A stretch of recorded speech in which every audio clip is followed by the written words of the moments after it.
Good afternoon. Good afternoon. Afternoon. I want to be respectful of everybody's time. And so I know we're starting a few minutes late since it's just after lunch. I was trying to give everybody an opportunity to kind of come in. But I want to thank all of you for joining us. For those who don't know, my name is Edmund Jordan. I'm a state representative from Louisiana, as well as the current NCOIL treasurer. And I'll be moderating this general session.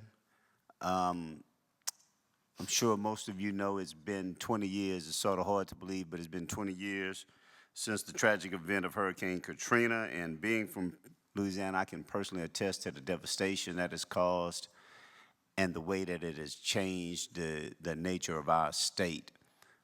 Prior to Katrina, New Orleans was the largest city in Louisiana, and it seems like overnight, Baton Rouge, the area that I represent, became the largest city in the state. The numbers that they predicted 20 years down the road happened to us in less than 2 weeks. So it was truly an unprecedented catastrophe that resulted in financial consequences and insurance lessons that are more relevant today than ever, as intense storms and weather-related events have seemingly only increased throughout the years. One of the things we can do is view Hurricane Katrina's anniversary and take it as an opportunity to discuss and appreciate what lessons have been learned in terms of disaster resiliency and recovery, and what work still needs to be done. So with that in mind, we have 4 distinguished guests that are joining us today. First, we're going to have George Dale, former commissioner of Mississippi, the former Mississippi Insurance Commissioner. We got Michael Newman, General Counsel and Corporate Secretary at the Institute for Business and Home Safety. We have Ann Brody, who is the State Government Relations Director at the American Flood Coalition. And lastly, Matthew Sanders, who is the Senior Officer of U.S. Conservation Pew Charitable Trust. So in terms of format, we're going to hold questions until the end. Everybody is limited because of our next session, limited to a maximum of 15 minutes, and we'll go from there. So first of all, we're going to hear from the Honorable Commissioner George Dale. Mr. Chairman, thank you very much for the moment. Nope. If you have a red light. Red light. Good. I'm extremely honored to have been asked to participate in this. And when you're ex anything or former anything, it's tough to handle. Having been out of office for 20 years, I was excited when Will called me and asked me to talk about Katrina. And I said, Will, that's been 20 years ago, and you want me to talk about it, and I can't even remember what I had for breakfast this morning. So there's nothing worse than being an ex, but so I'm delighted and honored to have been asked to participate on this panel. I went to get a check cashed not too long ago in the local bank up there, and I was fumbling with my billfold to get some identification, and the lady behind the counter said, "That's all right, didn't you used to be somebody?" So one of these days, you legislators are going to be some ex. But anyhow, I learned something. I had in my Sunday school class on an elderly gentleman. He said, "George, it's tough getting old. But one of the good things about it, you can say whatever you damn well please, and they'll just say he's just old." So I may say some things today that may offend somebody. So just keep that in mind as this goes along. In 1962, I graduated from Mississippi College in Clinton, Mississippi, and took my first job as junior high football coach in Moss Point, Mississippi, and teaching of history. Moss Point is a small town about 5 miles off the Gulf. It's a blue-collar town. And in that history class, I would always tell the students, why do we study history? We study history because we don't want to repeat and make the same mistakes that we have. So in the issue of Katrina, unfortunately, we haven't learned anything.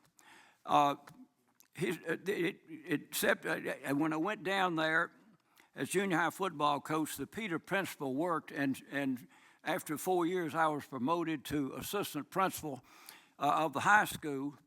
And one of my first assignments in September 1969 was that the superintendent called me in and said, I want you to keep the schoolhouse open. There's a little storm out in the Gulf. It's not going to amount to very much, but you need to keep the schoolhouse open. Camille, the mother of all storms at that time. And what was the issue? If the wind came before the water, you had coverage. If the water came before the wind, you had no coverage. Some things never changed. So I want to look at Camille of 1969 and Katrina of 2005. After Camille, we had congressional hearings. Senator Ed Muskie from Maine, Senator Ted Kennedy from Massachusetts rushed to the coast, held hearings, blasted the insurance industry, went back to Washington, did nothing. After Katrina, what did they do? Congressional hearings. Congressman Nancy Pelosi, Maxine Waters, and Jim Clyburn came to the coast, had hearings, blasted the insurance industry, went back to Washington, did nothing. After Camille, Governor John Bell Williams, our governor of Mississippi, rented an apartment on the Gulf Coast because he wanted to be sure the voters saw him down on a regular basis. After Katrina, Governor Haley Barbour contracted with a helicopter company and had a bunch of helicopters, and on a daily basis he flew over the coast or down the coast to be seen by the voters. After Camille, Governor Williams called a special legislative session to create the Coast Plan, which is a limited coverage policy, pretty well an assigned risk. After Katrina, Governor Haley Barbour called a special session to allow casinos to move 500 feet on land so we could collect their tax money. After Camille, Governor Williams appointed the Governor's Emergency Council. A Massachusetts company was hired to do a long-range study of the coast. A 324-page study was released. The study was ignored. Everybody took their property and rebuilt. After Katrina, Governor Barbour appointed millionaire Jim Barksdale to head up the Governor's Commission for Recovery. He came up with a study about parks and trees and sidewalks. Everybody ignored it, took their property, and rebuilt. After Camille, Bob Hope did a benefit in Jackson at the Coliseum and raised over $1 million through a program called We Care. St. Petersburg, Florida sent a check for $100,000 to the people of Mississippi. After Katrina, Jason Alexander, who played George on Seinfeld, hosted a fundraiser in Oxford at Ole Miss and raised several $1 million. Camille, Philip Hearn, in his book titled Camille, a Monster Storm, said that financial assistance to the Mississippi Gulf Coast, including insurance and federal funds, was over $488 million. After Katrina, according to the U.S. Congressional Budget Committee, Katrina received more federal aid than was given to 9/11 attacks, 2004, 4 hurricanes, the California earthquake, Hurricane Andrew combined. Richard Nixon was president during Camille. He made a trip to the coast, was very helpful. After Katrina, President George Bush came to the coast and was helpful. It helped that Senator Thad Cochran of Mississippi was chairman of the Senate Appropriation Committee. And some thought that our Governor Haley Barbour, who had worked in the White House under President Reagan, still had a key to the Oval Office because he had access to everything up there. After Camille, it was over 20 years before a Category 4 or 5 storm hit the United States until Andrew in 1992. In my 32 years as the elected Commissioner of Insurance in Mississippi, I was part of Hurricanes Frederick, Elena, George, Ivan, Bertha, Isidore, Hannah, and Katrina. After Katrina and before Katrina, the only major issue I had was after Frederick, and the question was whether or not State Farm was going to pay for trees on fences. Most of those storms had a 3-foot or less water surge. Water was not an issue. Katrina had a 32-foot water surge. It's amazing to me that Bay St. Louis, Mississippi, every year celebrates the water surge of 32 feet, and they have a celebration. down there, but after Katrina, nobody had any water damage. And I've never been invited to that celebration. I'm sure they'll get around to it. So what is a water surge? A water surge seldom happens. The moon has to be in a particular way. You have to have two bodies of water running into the Gulf or the ocean, and you have the wind to go a particular way and blows the water, and it creates a rowing, and by the time it gets to the land, sometimes it's very big, as it was in Katrina. Insurance commissioners seldom survive major hurricanes. Somebody has to be blamed when some claims are not paid. After Camille, our popular Mississippi Insurance Commissioner, Walter Dale Davis, who had served for 20 years and was a very popular public figure, didn't even run because he didn't think he could be reelected. After Katrina, in Louisiana, my good friend Robert Woolley was the Commissioner of Insurance, and it was so bad he said, "To hell with this," and he quit. And they appointed Jim Donlin to fill out his term, and Jim served 3 terms as Louisiana's Commissioner of Insurance. So what did I do wrong? In Mississippi politics, I don't know how it is in your state, if you serve long enough, one or two things are going to happen. You either going to die or you're going to get your ass beat. So sometimes, and I didn't die. The Governor Barber, who was extremely helpful, signed a contract with a helicopter company, and they had several helicopters, and he called me and said, "George, why don't you get one of the helicopters and fly over the coast and view the damage?" So 3 days after the storm hit, I hopped on a helicopter, went to the coast, went down. I saw cars out in the Gulf turned upside down. I saw Buccaneer State Park, one of our major parks on the Gulf Coast. Wasn't anything there but slabs. Went down towards Pascagoula, where our friend here is from, saw the damage, flew back to Jackson. Somebody had alerted the television station, and they were there with a camera and a microphone and stuck it in my face, and I made the terrible political mistake. I said, "This is a terrible storm." But some people's claims are not going to be paid because water is not part of a standard homeowner's policy. You would have thought I had come out against motherhood and the flag.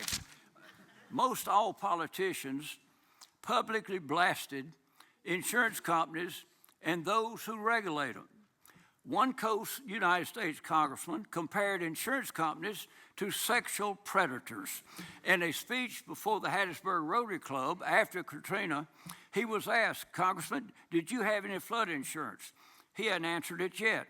Our Attorney General, 11 days after the storm hit, filed a lawsuit against State Farm to make them pay all claims, water and otherwise. He became a hero.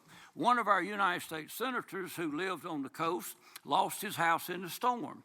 He told the president of the Mississippi Agents Association, "In the rest of my term in office, I'm going to punish the insurance industry." He said he had no water damage. A neighbor of his that lived 3 houses down said, "George, he might not have had any water, but I swam out of the 3rd floor of my house." So what was my job? My job was try to help get as many claims paid as possible and to be sure there was an insurance market when the storm was over.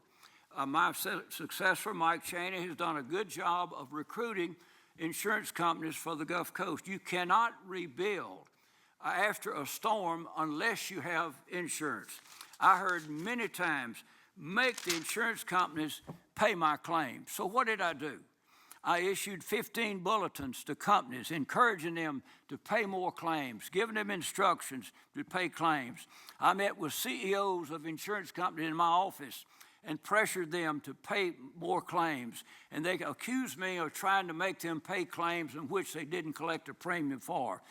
I started a mediation program. We had over 3,000 people signed up with an 83% successful rate of our mediation program, while lawyers were running ads on the Gulf Coast saying, "This is George Dale's fraud." State Farm spent more on lawyers in Mississippi after Katrina than they did in the United States combined. We pressured nationwide, we encouraged nationwide to go back and reevaluate some slab claims. They paid $83 million more of claims they had turned down. We did a market conduct on State Farm, and State Farm paid close to $100 million on claims that they had turned down.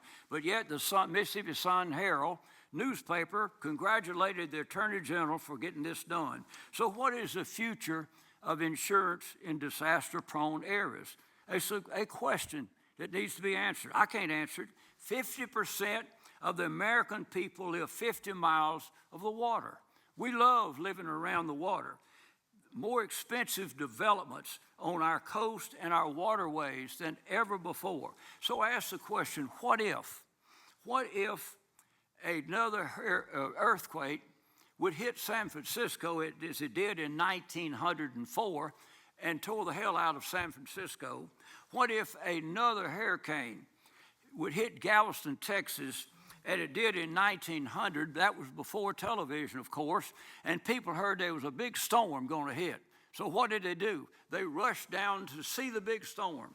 Over 5,000 people lost their lives. Or in 1812, what if another earthquake hits Memphis as it did in that year, when it was so strong it created the Reelfoot Lake there in Tennessee, and it was so strong it rang the bells on top of the church in Boston, Massachusetts, or the California wildfires? Who's going to cover these people? So there's a societal question that our legislative friends can answer, because I sure couldn't. Should we be allowed to live anywhere we choose, even if it's in harm's way?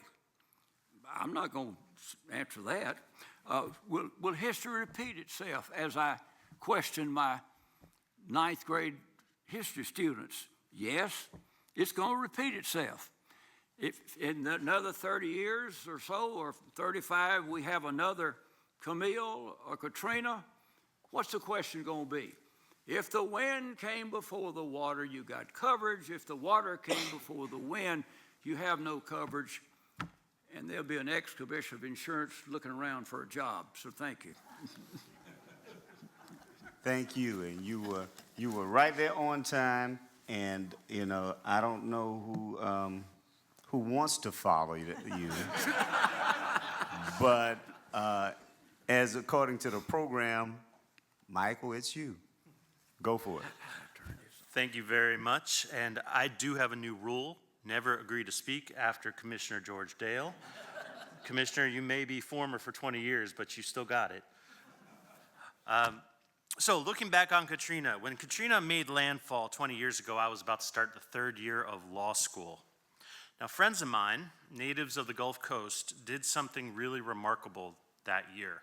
They created the Student Hurricane Network, which brought together law students from around the country to travel down to Louisiana and Mississippi over school breaks to provide free legal assistance during those vacations. I myself spent spring break in New Orleans that year, working at a legal nonprofit that helped kids. In some real, if subconscious way, Hurricane Katrina put me on a path to my current career. Today, I'm the General Counsel of the Insurance Institute for Business and Home Safety, leading our public policy, partnerships, and co-development work. We're a 501c3 nonprofit research institute fully funded by the property insurance and reinsurance industry. We recreate severe weather across the perils of wind, rain, hail, and wildfire, and then conduct full-scale testing, nothing downscaled. For those of you who have visited us, like Representative Jordan, we build full-scale residential and commercial structures and then bash the heck out of them. And we do it because we like the bang, but also because we want to identify the vulnerabilities and figure out how to close them with mitigation actions that are effective, achievable, and affordable. We do so ever mindful of the deep need to make homes and communities more survivable and more insurable. Survivable means homes and communities that are able to withstand the severe weather we know they will face. Insurable is not a guarantee, but rather a recognition that homeowners that invest in science-based and verifiable risk reduction are more attractive to the admitted markets. As we reflect on 20 years since Katrina, the growing public and political awareness of insurance availability and affordability is certainly part of that story. This issue often gets framed as an insurance crisis, but I don't think that's exactly right. In a recent opinion piece, my friend Rob Moore from the National Resource Defense Council states, and I quote, "The so-called insurance crisis is actually an insurability crisis. Most homes were never built to survive the types of disaster events we see today and will see in the future. Across the country, homes are becoming uninsurable as a result." In other words, insurance is not the source of our problems, it's a reflection of them. And the problem is not just a singular disaster, it's the repeated exposure to severe weather that impacts the insurance markets. Insurability is challenged when the reality we do not want to accept intrudes on our lives and our insurance markets. So, what is this reality we don't want to accept? Where does this insurability crisis come from? I submit there are three key drivers. First, population trends. To put it plainly, too many Americans move to and stay in high-risk regions. A 2023 Swiss Re analysis found that population growth is the most significant driver behind increases in annual expected hurricane losses. Let me say that again. The biggest driver behind increased hurricane losses is the number of people who have moved to regions with hurricane risk. It's pretty intuitive when you say it out loud. Second, housing durability. Only 32 million of the 148 million housing units in the United States have been built since 2000, which is generally recognized as the dawn of the modern building code age. Put differently, at least 116 million housing units in this country were not built with modern requirements for life safety and property protection. Further, given the lack of consistent building code adoption and enforcement around this country, we can comfortably assume that over 80% of our nation's housing stock does not have the risk-reducing resilience measures we know are necessary to strengthen a home's survivability and insurability. Third and finally, escalating storm risk. Hurricane severity is on the rise, driven by significantly warming ocean temperatures.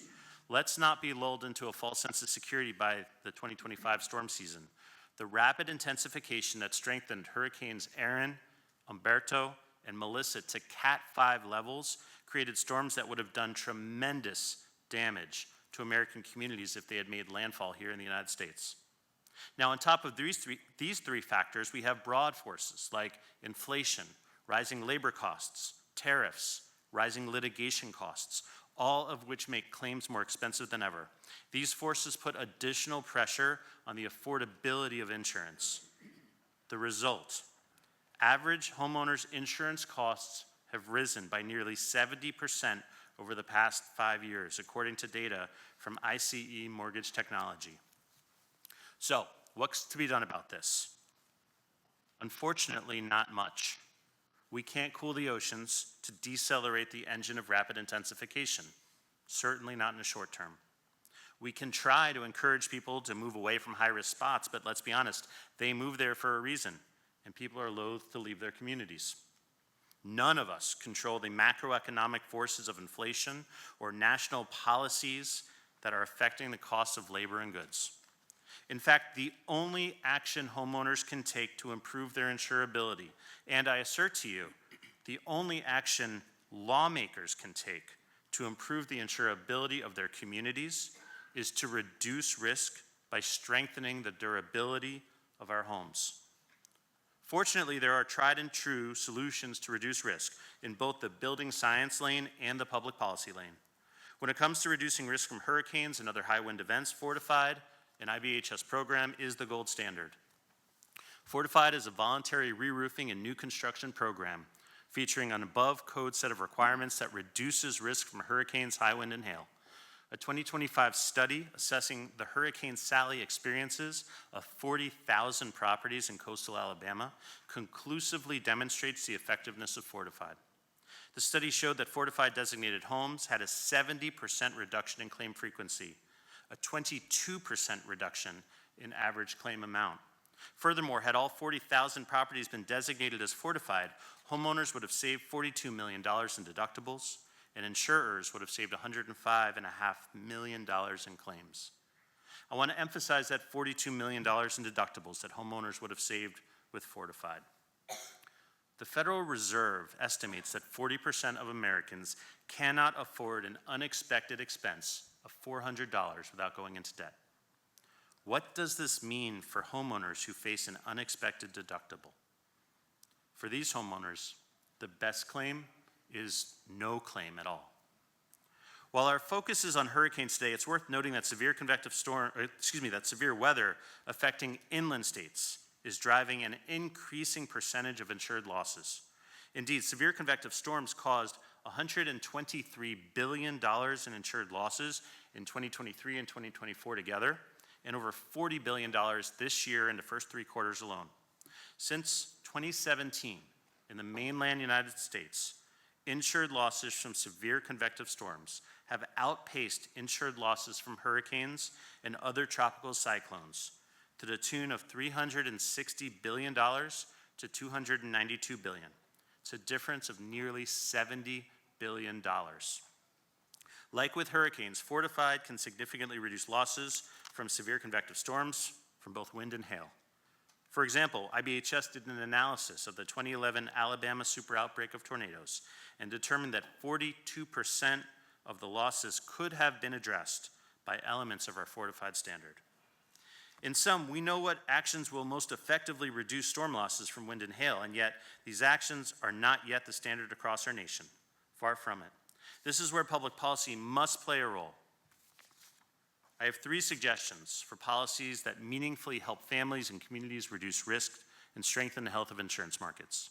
First, building codes. Because the first rule of getting out of a hole is to stop digging. Second, grant programs, which NCOIL has championed through its Strengthen Home Program Model Act. These grants have a deeply catalyzing effect. They spur supply and demand to create a fortified, trained workforce and a consumer base that learns about it and demands it. Grant programs catalyze the private market for resilience.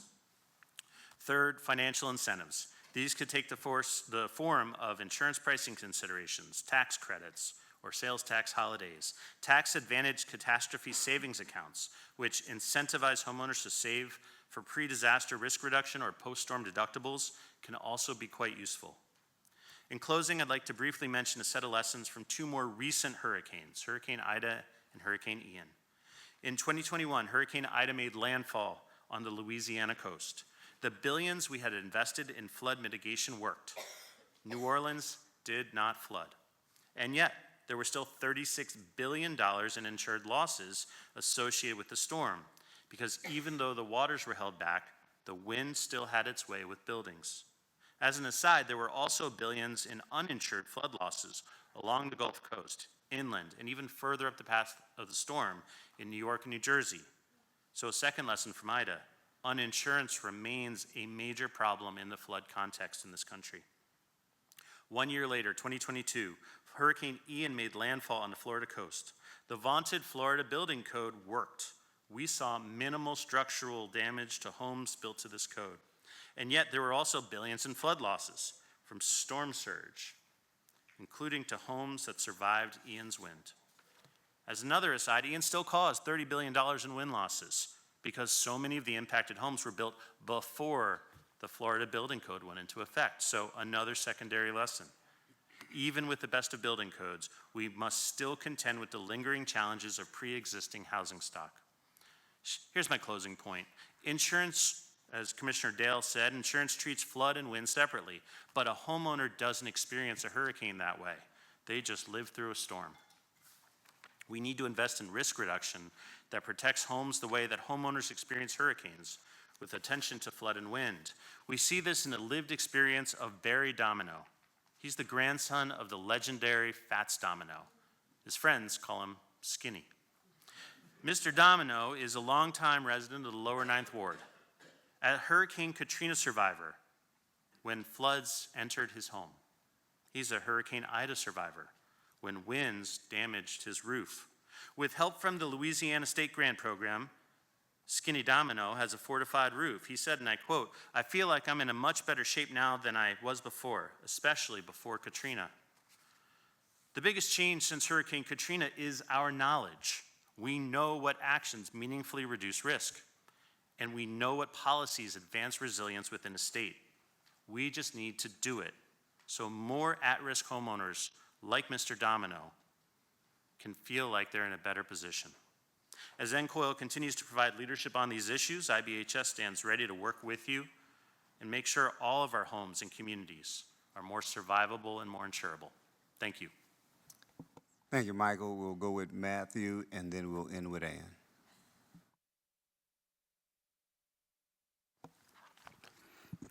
Sure. I was supposed to have a couple of slides. I don't know how that's supposed to work. I think they're working on it in the back. There we go. Oh, here we go. Much better. First of all, it's a pleasure to be here with you all today. I really appreciate the opportunity to represent the Pew Charitable Trust amongst this illustrative group. I certainly want to thank my colleague Michael for following up the Commissioner's tour de force. My name is Matthew Sanders. I'm a senior officer at the Pew Charitable Trust. I lead our line of work working at the state level on disaster resilience issues, working with states to develop new policies and programs to reduce some of this enormous risk that we're talking about. I've been asked to provide more of a national overview, but I'll just provide an aside that I'm a native of New Orleans, and I was actually a senior at LSU when Hurricane Katrina came through. I spent about a decade working in Louisiana state government in the post-Katrina landscape, and a lot of what I'm going to talk about at the national scale is certainly influenced by Katrina's legacy. But before I get into that, for those of you that may not be as familiar with the Pew Charitable Trust, we're a 501c3 nonpartisan policy shop. If any of you have been to a Sunoco gas station, the Sun Oil Company was founded and for many years was owned by the Pew family in Pennsylvania. And so this is their opportunity to give back and hopefully improve American life. So with that being said, I'll dive right into it. One of the things that Michael alluded to is the idea that this is not just a coastal issue. So the map on the left illustrates major disaster declarations by county. I think the main thing to keep in mind there is that every county across the United States has been subject to a major disaster declaration over the past decade. And you see that concentrations of those declarations are not simply limited to the coast. And so while we often talk about our national disaster problem in terms of places like Louisiana, Florida, California, and the like, this is really a national problem, and it's something that we all really should be able to come together around to find solutions. The graph on my right illustrates the number and the cost of those disasters over time. And so unfortunately, this is not my stock portfolio. That line that is trending exponentially upward represents the real cost to the public as these disasters become more frequent and severe. And so this is something we really need to take seriously today because it's likely to become an even bigger problem as we project out into the future. I think you all are aware that simultaneously there's a change at the federal government, right? The federal landscape is shifting. It is the policy of the Trump administration that states, localities, and individuals do more to prepare themselves for coming disasters. I think everybody's heard FEMA in the news over the past several months. There's currently a council that is debating what FEMA is going to become into the future under this administration. I don't have a crystal ball. I'm not going to pretend to know exactly where that's going to land, but I think it's reasonable to believe that at least in the near to intermediate term, the federal government is going to be less engaged on our national disaster problem and is going to provide less funding. And so as that gap begins to widen, it's really going to be left to folks at the state level, folks at the local level, and individually to begin to fill that gap. One way that states have already started to address disaster issues is through residual market plans. And so think Louisiana Citizens, Florida Citizens, California Fair Plan. The point that I want to make here is that even before we've started to see this shift in the federal landscape, and this chart is from a study that Milliman put together, many of these policies, many of these books were growing, and I would argue in an unsustainable fashion, right? And so when Governor DeSantis, for instance, last year says that Florida Citizens is broke, I think that's a little bit of an exaggeration, but not much of one. And if you look at the value of that book, it's not hard to imagine a series of events that could lead to a fairly catastrophic problem in places like Florida, Louisiana, California, and the like. So, I think we all understand that this is an issue that we need to take seriously, and if we don't, there could be some fairly dire consequences not too far down the road. But with that, I'm going to pivot away from insurance just for a moment, because the way that we like to talk about how we address our disaster challenges is through something of a three-legged stool concept, right? Insurance is one way to address disaster risk, one leg of the stool. The other two legs, I think, are just as important and deserve a lot more attention than they sometimes get. How do we avoid risk, and how do we mitigate it where we can identify it? So one of the things, and I'll go ahead and touch a third rail right off the bat. We talk a lot about siting and design. How do we site select? How do we design our way out of the problems? Michael talked a lot about the design aspect of that. But one thing that I think is inevitable that we have to talk about is buyouts. And the reality is we have a development footprint. We have housing that is currently located in a location that was not envisioned to incur the degree of risk that those locations are currently experiencing. And so in those cases, we do need to at least have buyouts on the table as a potential solution, not only for the people that are living at prohibitively high degrees of risk, but as a matter of public safety and a protection of public funding. But there are a lot of problems with buyouts. I don't think anybody would sugarcoat that. They're very difficult to set up. They're very difficult to implement. Studies have shown that the demand for a buyout is usually highest immediately after a storm. The problem with that, most buyouts in America are federally funded, and funding is not present and available on day one following a storm. And so there's a fundamental mismatch in supply and demand. There are also myriad coordination problems, obviously. Trying to work with a community that has been through immense trauma and talking about a buyout carries its own difficulties. But I do want to put it on the table because there are a few successful programs out there that you might want to take some interest in. The Blue Acres program in New Jersey was established in 1995. It's bought out more than 1,200 homes at this point. It became especially prominent following Superstorm Sandy, and it was a primary vehicle that New Jersey used to help move people out of harm's way. I point that out because I think in most cases, the most successful buyout programs are programs that were established and running and had some engagement in pre-planning with the communities that may be affected prior to the time that the buyout needed to happen. And so I think it's particularly advantageous to set up these types of programs, have funding mechanisms, so that you're not trying to scramble in the immediate aftermath of a catastrophic event. North Carolina's program after Hurricane Floyd was also particularly successful in Portland's watershed approach in 1997 and in the time since. Identified areas that would be prohibitively exposed to flood risk. It took preemptive action to move people out of harm's way. The other thing that I want to point out is, when we talk about at the state level, states control a lot of real estate development activities, either directly through how they coordinate real estate development and how they subsidize it through the public coffers, development of infrastructure, development of housing, and the like. And there are several states that have taken an approach to say, okay, can we identify the best sources of data that can help us understand not just current risk, but how that risk is going to evolve over time? And can we make sure that we're making appropriate land use, site selection decisions, and design decisions, as Michael talked about, to withstand the risk that an asset is likely to incur over a particular period of time? So in Maryland, they have something called the CS Crab approach, which specifically talks about coastal flood risk and sea level rise. North Carolina has an entire process in place by which they're evaluating real estate developments that they're investing in, specifically to test out how those developments are going to perform based on the risk that they're likely to incur.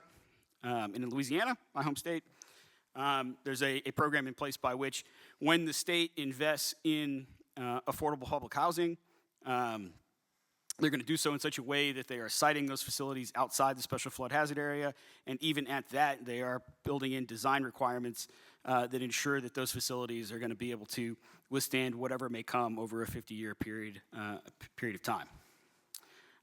So we talk about this idea of resilience, and states across the country are doing more year over year in this resilience concept. A number of states have stood up resilience offices. A number of states have put in place chief resilience officers. This is something that I think is going to become more prevalent over time. because I think states are identifying that ultimately, as disasters become more frequent and more expensive, they're going to have to pick up the slack, so to speak. But I will point out that for all of the movement that we've seen in this regard over the past several years, there are 17 states that have effectively done nothing. So why are states sort of taking on this charge? Well, one, it's popular. So the graph on the right is polling data from my colleagues at the Pew Research Center. And the public wants their government to do more to help reduce risk and to alleviate some of the pain that comes with disasters. The other thing that I'll point out that I think is particularly important is that resilience investments pay off, right? And so I know there's a lot of debate, there's a lot of controversy around the studies. Some studies say that for every dollar spent, there's a $4 return on investment. Some say there's a $13 return on investment. I'm not qualified to really tell you what the right number is, and I think that's going to be contingent on the hazard and the thing that you're doing. But every study has shown that there is a return on investment relative to what it costs to respond and recover from a disaster. So a preemptive investment is always going to cost out better than a post-event investment in an area that is deeply impacted. When we talk about resilience, I think it's important that we understand terminology just for a moment. So when we talk about the phases of disaster management, we're talking about 5 things simultaneously. We're talking about preparedness. How do we understand what's going to happen in an imminent sense, and how do we prepare for that event? Response, recovery, mitigation, and resilience. Now, I think when we talk about resilience, we often conflate it with mitigation, and they are complementary and somewhat of a Venn diagram, if you will. But I think it's important that we understand the distinctions because they fundamentally take different approaches to answer different questions. And so when we talk about mitigation, we're talking about how do we understand what happened the last time there was a major flood or a tornado or a hurricane or whatever it may be. How do we protect against what happened last time so that it never happens again? Resilience takes a more forward-looking view of the landscape and says, how do we understand the changing nature of risk now and into the future, and how do we reduce that risk before people are impacted by it? I think it's a really important thing to keep in mind. Although mitigation and resilience are both important, they do require different skill sets, they require different governance structures, they require different funding mechanisms in many cases. It's a fundamentally different way of thinking. So finally, I'll leave you with what we talk about in terms of resilience, and I think this is where many of you in the room come into play. What makes resilience happen at the state level? And we talk about it in terms of these 5 Ps. So first of all, you need people. You need dedicated leadership. You need somebody whose job it is to focus on this resilience problem in a particular jurisdiction. 2, planning. I'm an urban planner by trade.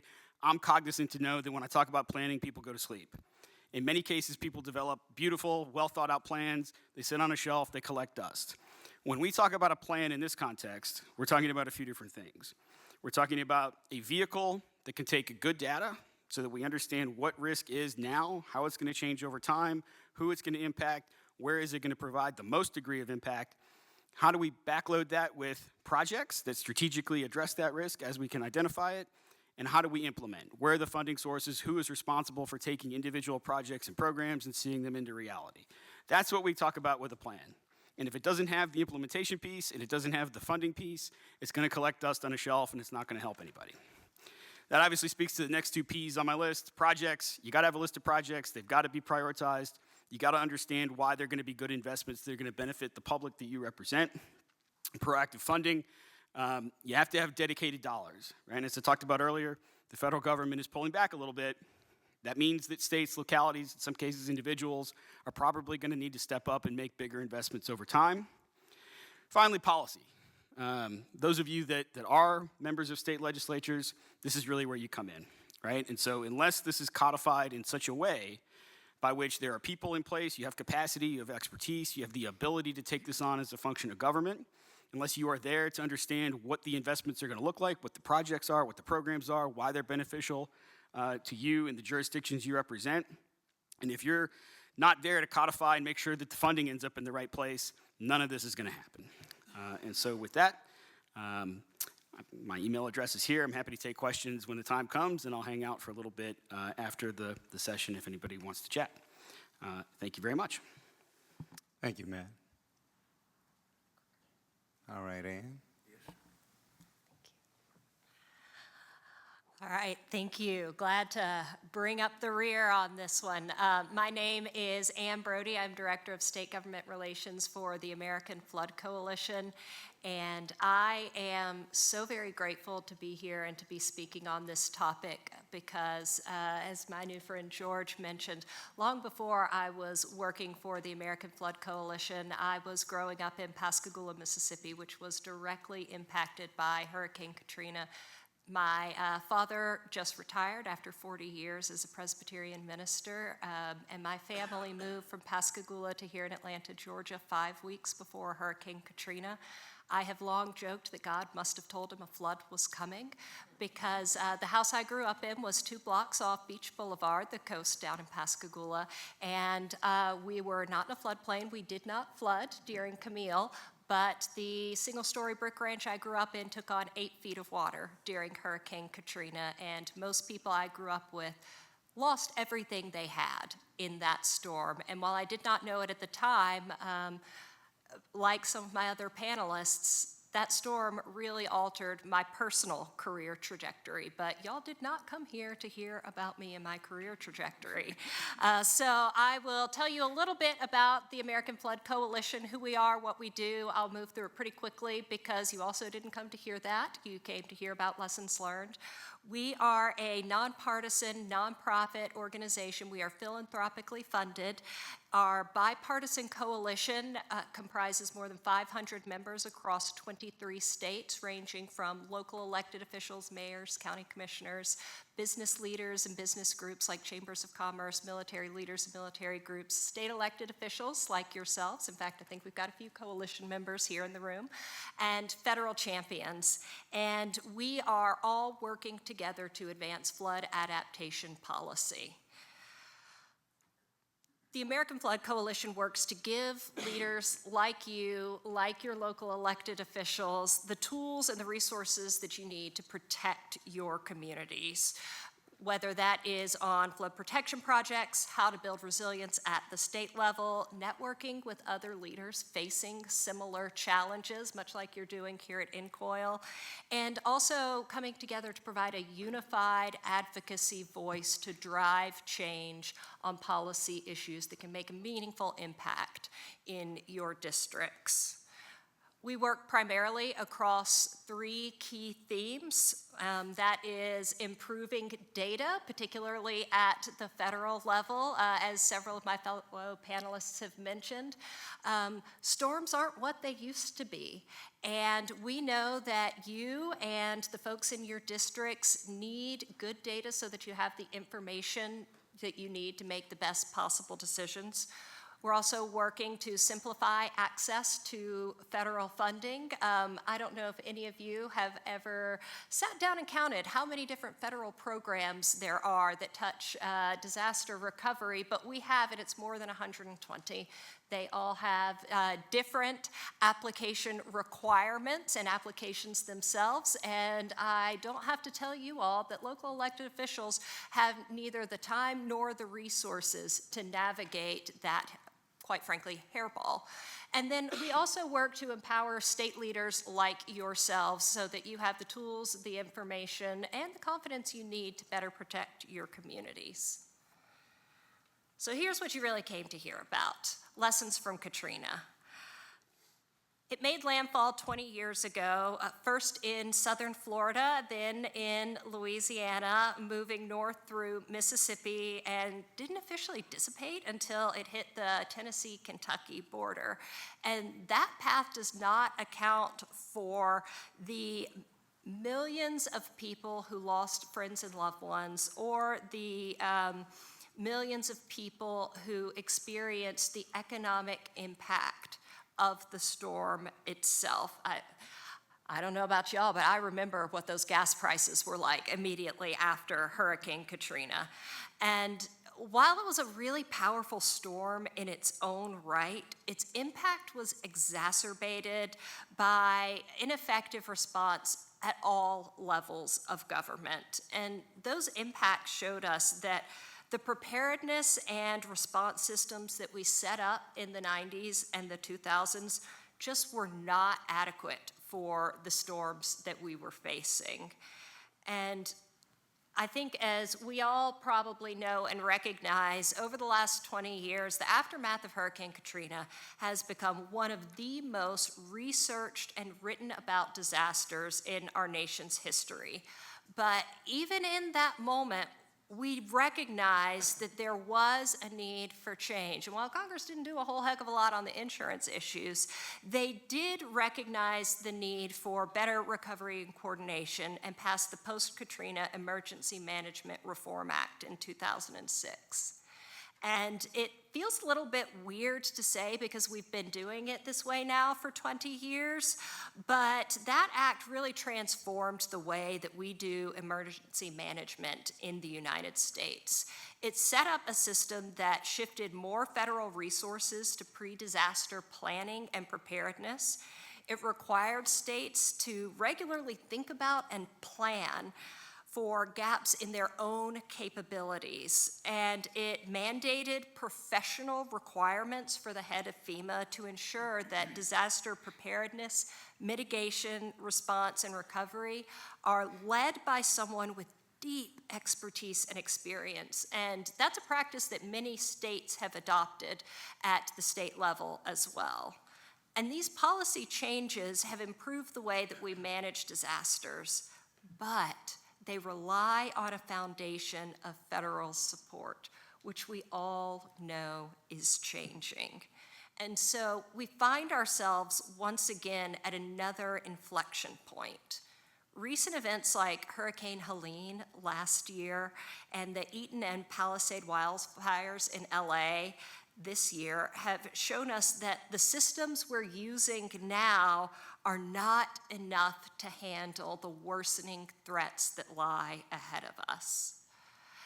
And long before we found ourselves in the current political moment, the American Flood Coalition firmly believed and still believes that states are really the cornerstone for building resilience. I know I'm preaching to the choir with you all on that, but state governments are critical really for protecting local communities that have a limited ability to manage risk on their own. Just to draw a line under that, the current mayor of my hometown was my across the street neighbor and also my dentist. And I can promise you that Dr. Jay Willis, while very well intentioned, has neither the education or training to action resilience. He's trained as a dentist. And so we also see that states can more effectively manage water across watersheds that span jurisdictional boundaries. You know, the Chattahoochee River does not reach the Fulton County border and say, oh, wait, gotta stop here, can't go any further. And so solutions should not stop at county or state lines either. We're also seeing now that states with strong strategies are far more competitive for the increasingly few federal dollars. And state involvement is critical to prevent damages and to responsibly steward taxpayer resources. And so moving forward, states are going to have to continue to step up and fill the gap that the federal government will be leaving in building long-term resilience, risk reduction, or we risk losing the progress that has been made in the last 20 years. Now, speaking of preaching to the choir, I know I am here when I say that property insurance premiums are a problem for your constituents. And you know better than most that these premiums are a monetary measure of property risk, the same way an older car with fewer safety features can result in higher insurance. And so, as several of my fellow panelists have also shared, we need to look at ways to reduce people's risk to increase their insurability. Risk equals the likelihood of an event times exposure times vulnerability. We cannot legislate fewer floods or hurricanes or wildfires, as much as I think we all wish that we could. But we can do is craft policy and partner with nonprofits and with our friends in the private sector to address exposure, where we develop, and vulnerability, how we develop. And so AFC has created a State Flood Resilience Framework to act as a strategic guide for states who are working to strengthen flood resilience. And while, because we're the American Flood Coalition, we come at this naturally from a flood perspective, but this really can apply across all risks. And the framework specifies 5 core components that provide a superstructure to think about solutions to reduce flood risk and to protect people, property, and prosperity. Because we recognize that there is not a one-size-fits-all solution to flooding. And so the framework covers leadership and accountability, or who's in charge, who's the captain of this ship. Data management, what's at risk? Strategic planning, what do we prioritize? What are those assets our state needs to protect? Funding and financing, which is the million or sometimes billion-dollar question, right? How do we pay for it? And then finally, statewide standards, which covers how we can secure long-term change. And so to take that a level deeper, each one of those components includes specific actions that lawmakers can take to improve resilience.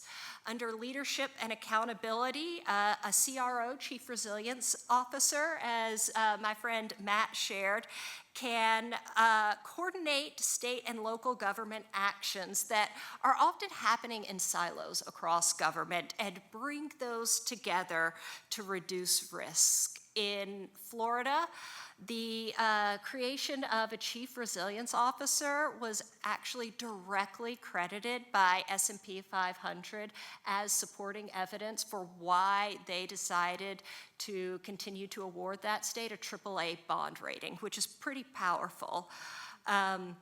A state data hub under data management. I don't know if we've got anybody in Iowa in the room today, but the Iowa Flood Center does, and yes, all right, so Iowa Flood Center is the gold standard. I love celebrating IFC because the work that they do helps to ease burden on state and local governments in using data and helping to understand and use forward-looking data at all levels of government.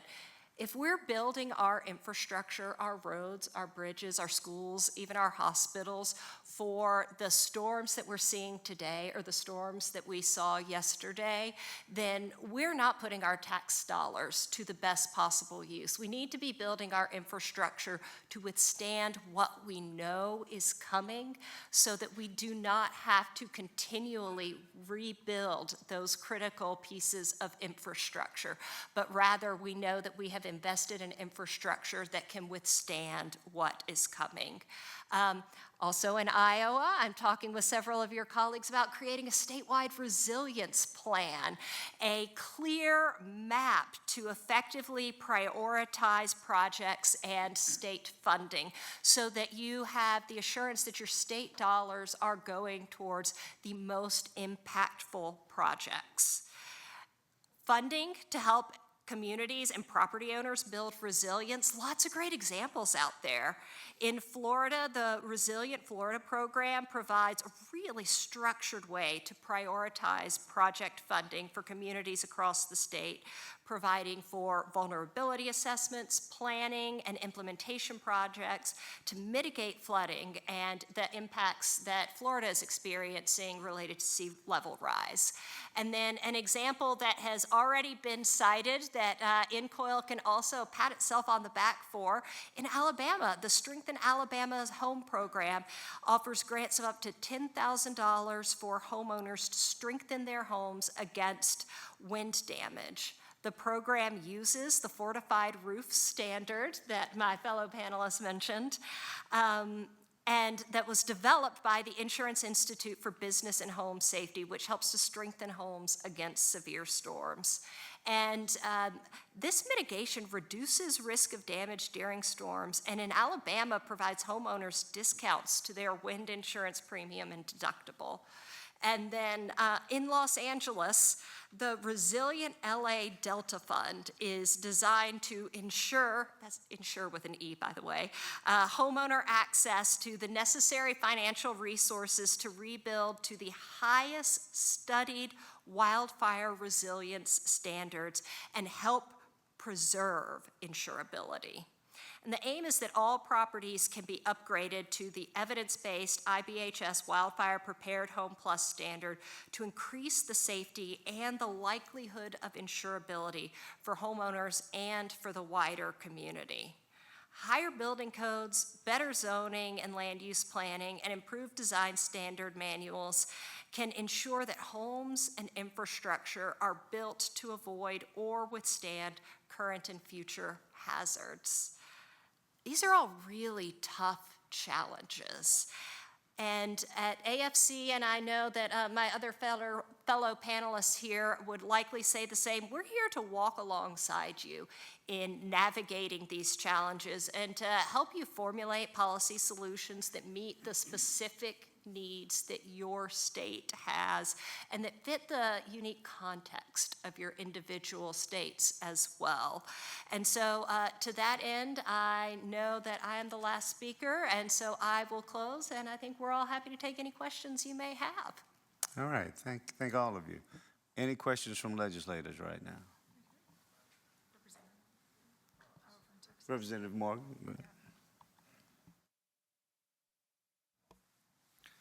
Thank you, and thank you guys for being here and testifying.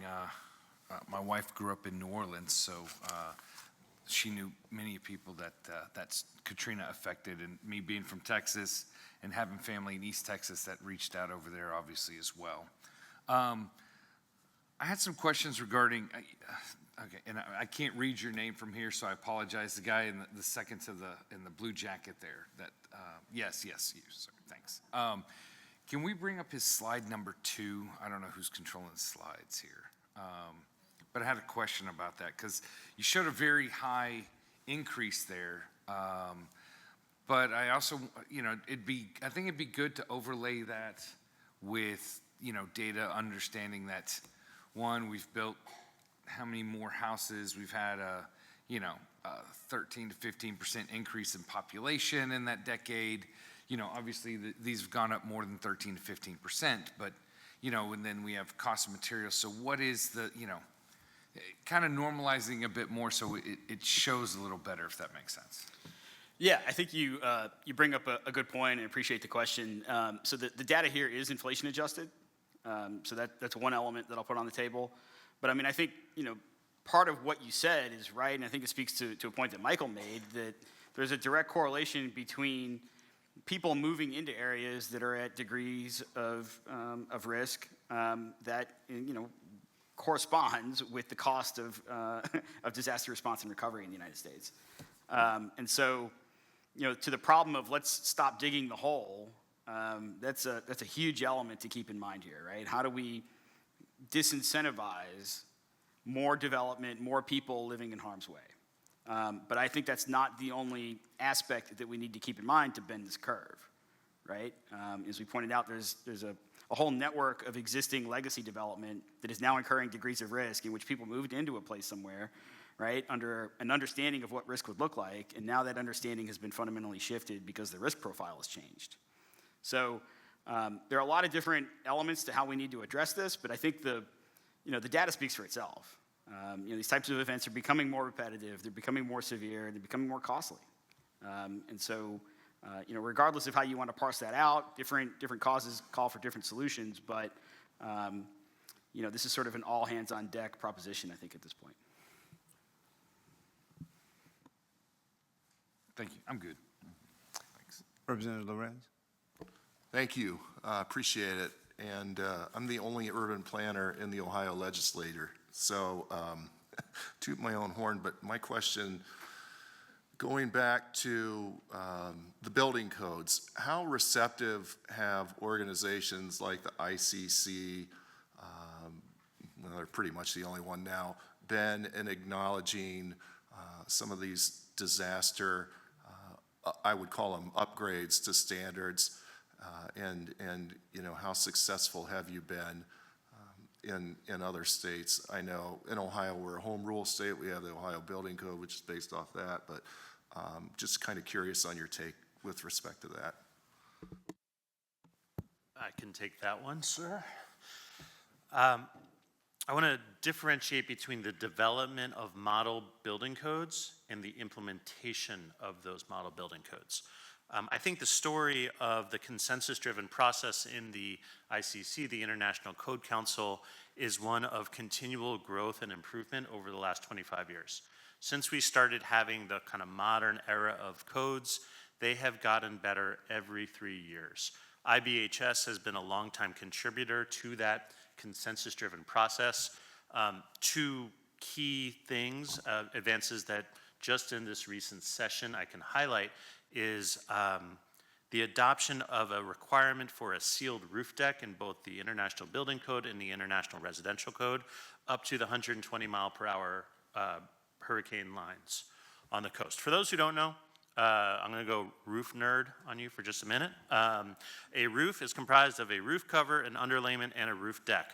The roof decking is made out of OSB or plywood, and it is sheets of wood that have gaps in between them because wood expands and contracts with the weather. The problem is when roofs fail, because we all know that roofs do fail, water can pour through those gaps. In fact, we estimate that 1 inch of rainfall on a damaged roof can result in 9 bathtubs of water pouring through the roof into the home below. It's the difference between having a relatively minor roof claim and having a contents and home remediation with mold and such claim that puts someone out of their home for a long period of time. So the sealed roof deck can be as simple as putting a special type of tape over the seams of the roof decking. That's one of the primary mitigation features in our Fortified program. So it's great that that's going to be a part of the IRC in 3 years. The problem is it's only going to be part of the IRC up to the 120 mile per hour line. So that's a mitigation action that is cheap, it is incredibly effective, and it really belongs in every building code around the country. So that turns me to implementation. We have not, with the exception of Illinois, which frankly has so many caveats to it in their recent building code adoption statute that I really am loath to include it. There has not been a new state that has adopted a statewide building code since Louisiana did it after Hurricane Katrina. We're just not seeing states adopt statewide codes. And that fundamentally needs to change to the point Matt made and the point that I made. We need to stop digging this hole, and building codes are a way to say, from this point forward, we are going to build with the tools we know will result in safer homes that are more insurable, and then we can address the existing building stock as well. Representative Oliverson. Thank you, Mr. Chairman. Yeah, great presentation. Full disclosure, I'm a recovering lawmaker attempting to pass a bill for resiliency in my state in Texas. Did not go as well as planned. You know, I feel like building code stuff, Michael, is obviously that would solve everything, but that just destroys affordability in the building lobbies. Just, you're never going to pass that in a Gulf Coast state, I don't think. What I'm curious about is really two things. One is when we talk about the rise in these disasters and you know, the costs and things like that, is there any breakdown in terms of what I see in a lot of these coastal areas that I think probably contributes to cost increases that I'm not sure resiliency grant programs will fix, is a switch from, you know, 40-year-old residential homes that are, you know, probably 1,000, 2,000 square feet total, to now we got McMansions and even condominium complexes and commercial structures and, you know, things that I would assume would be well outside what any grant program could hope to be able to achieve. So, I mean, have y'all kind of looked at that with respect to Alabama and some of the things? I mean, I think about like, you know, the Emerald Coast there in Florida, and kind of what's happened in 30A and how that's changed over the last 30 years. And so that's one question. I got a follow-up after that. Sure, great questions, thank you. First on building codes and the cost factor. I think we have all bought into the assertion that affordability matters on the day of purchase far too much. I think affordability when it comes to housing needs to be considered on the month-to-month basis of a mortgage payment. That mortgage payment is comprised of principal, interest, taxes, and insurance. And so if you buy a home that is a little bit less expensive, but as a result, your insurance ends up costing you thousands of dollars more, then is it truly affordable? Second, the bigger and bigger houses and higher risk areas that you describe is known as the bullseye effect, and it is a problem. And to this, I would also say building codes can help. Yes, a grant program, frankly, grant programs are catalysts. As good as the Alabama grant program is, it only accounts for less than 20% of the fortified designations in the state of Alabama. There are over 55,000 designations in that state, only 19% of which come from the grant program. The rest are a result of a combination of the private sector doing its thing of supply and demand cranking into that flywheel, as well as a building code in the 2 coastal counties that require the same requirements that fortified requires. And so, one, I'd say grant programs may not help us with those huge homes in the Emerald Coast, but they can start creating that flywheel of momentum where they just start being built to fortified as a matter of course. Second, if we can adopt better building codes, then when houses need to be re-roofed as a part of the ordinary cycle of re-roofing that we see, whether due to an insurance claim or just due to a need for a new roof, they will be done to that better standard. We see that in Alabama, we see that in Florida as well. And then the difference to get the designation of fortified is just the cost of getting the evaluation that's part of our verification process. Appreciate that, and I hope in 27, when we try again, maybe we can enlist you to come out and be a star witness for us.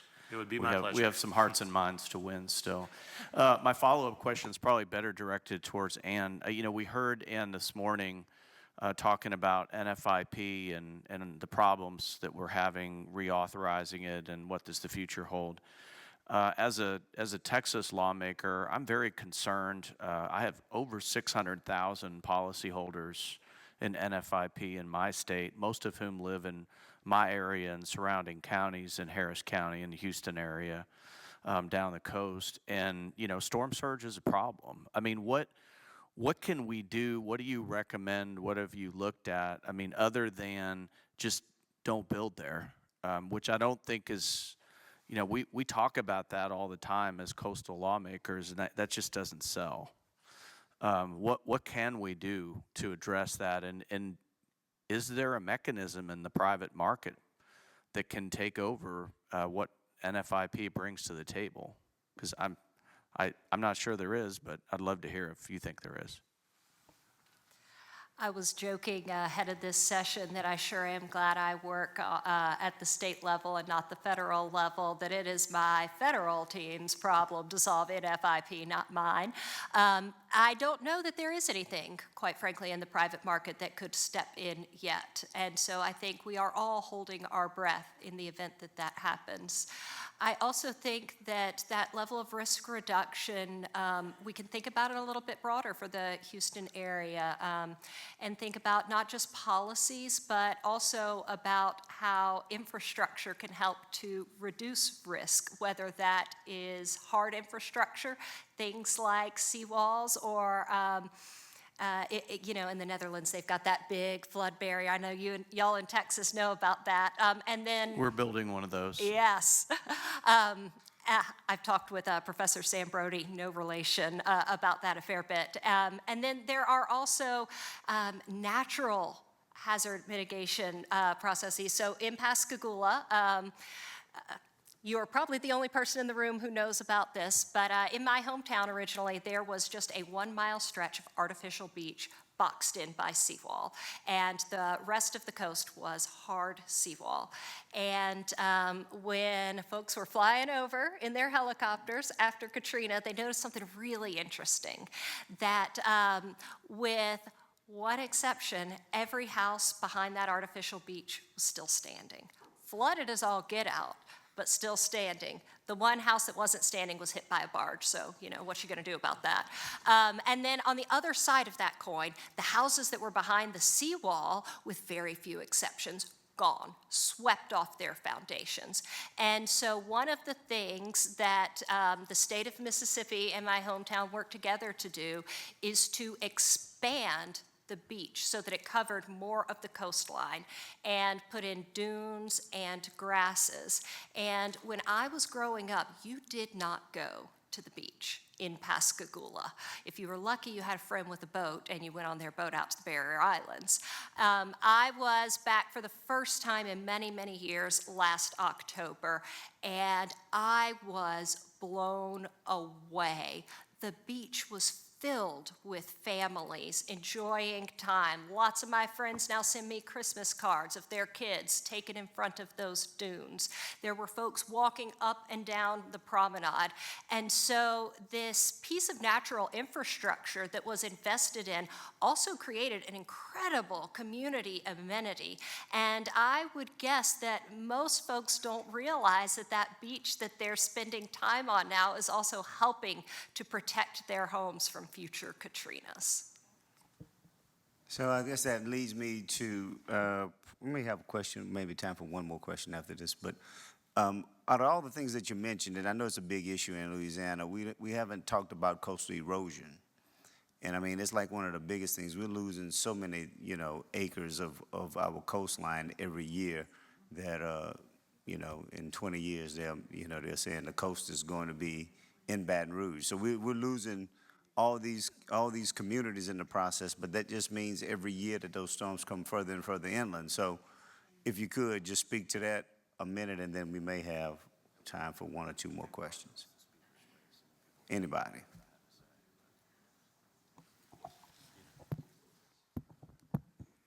Well, a few things to that prompt, Representative.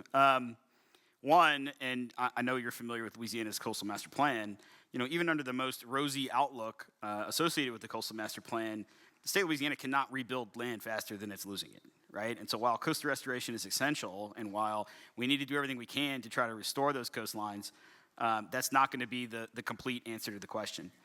You know, the other thing that I'd point out, and actually Michael and I were talking about this morning, is the changing nature of these large tropical events. So growing up where I grew up in New Orleans, my parents used to tell me, well, you know, the good thing about a hurricane is you always have a 72-hour window of time to avoid it. That's not true anymore. You're starting to see, based on changing atmospheric conditions, changing ocean temperatures, that you have storms that are going from nothing tropical storms to Category 4, Category 5 hurricanes within a 24 to 36-hour window of landfall, right? So that changes your ability to evacuate, but it also means that more of those storms, like Hurricane Helene last year, are going to have a bigger impact further inland, right? I mean, we're here in Georgia, right? There was a huge impact here in this state because Hurricane Helene, right? Devastated the agriculture industry. So those types of events are going to become more prevalent over time, where more people are going to be impacted further inland. And to your point, you know, that's got to be part of how we understand the changing nature of risk and how we adapt to it. All right, Senator Howe. Well, thank you. As a building official who, where I struggle with is in Minnesota, any town over 2,500 has to have the building code. But what I struggle with, I think a lot of people have no idea that depending upon where they build determines the standard that their structure is built upon. And there's, even in the legislature, very limited understanding of what that building code means. What is being done by the insurance industry to tell those folks when they build in a non-code area the difference in insurance rate to a code area? And I don't really see the difference, tell you the truth. And I don't think that the insurance company is letting that be known to the contractor or the person buying the structure as what the difference could be in that insurance rate, depending upon what code they build their structure to. Can someone address that for me? Unfortunately, I don't think anyone up here represents the insurance industry. I can share with you, I testified in Minnesota, was it yesterday? It may have been yesterday or the day before. And I heard from a county supervisor from northern Minnesota whose community was devastated by a derecho earlier this year, 120-mile-per-hour winds that just whipped through the community and destroyed hundreds and hundreds of structures. I can tell you that that type of risk is the type of risk that we can mitigate, that we can become more resilient towards. We can build in ways to protect homes, to protect families from that type of risk. Generally speaking, what the insurance industry wants is science-backed risk reduction that is verifiable, which is to say someone has gone to that house, someone has captured documentation that the property has in fact reduced risk along the lines of the science-backed risk-reducing factors that are in, for example, the Fortified program. That's why our program is trusted. It's because it has the science background and it has the verification. Building codes are absolutely critical for all the reasons we've talked about, and programs like Fortified can help supplement that with the additional verification that gives the insurance industry more confidence. So as a follow-up, I've got 2 roofs that have to be replaced, one at my cabin, one at my home. And we're going to a class 4 shingle. So I went to the facility down in North Carolina and went through that process, very informative on additional things that you can do. But I do believe it's gonna cost me probably $4,000 on both roofs to get to a class 4, which will give me a reduction in my insurance rate. But we need to find a way to get that information out there to people prior to building their new structure. And I think that's the challenge that we face. We agree with you completely. All right. Well, I want to say that immediately after this, we're going to have a short break, and then it's going to be the Joint State Federal Relations and International Insurance Issues Committee. They're going to meet in this room. But before we do that, I want to say thank you to everybody for participating. We really appreciate it. And if you would give a round of applause to all of our panelists, but especially my commissioner, George Dale.